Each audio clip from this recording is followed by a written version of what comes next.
Според Државниот завод за статистика, просечната месечна исплатена нето плата по вработена во Македонија во јануари годинава изнесувала 22.750 денари и била за 2,2% поголема во споредба со јануари 2016 година.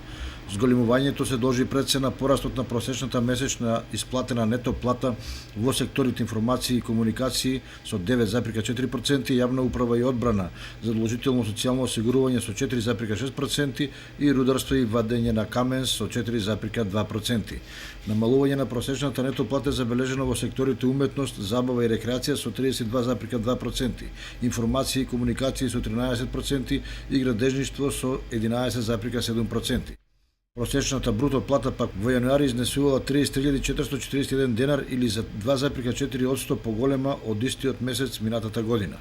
Кочанското стопанство е далеку од постигнување таков просек, бидејќи реално во внатрешноста платите се значително пониски отколку во Скопје, на пример.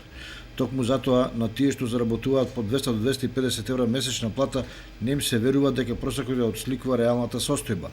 Голем број кочанчани велат дека кога во семејниот буџет би влегувале две просечни плати, тогаш тие би живееле солиден живот.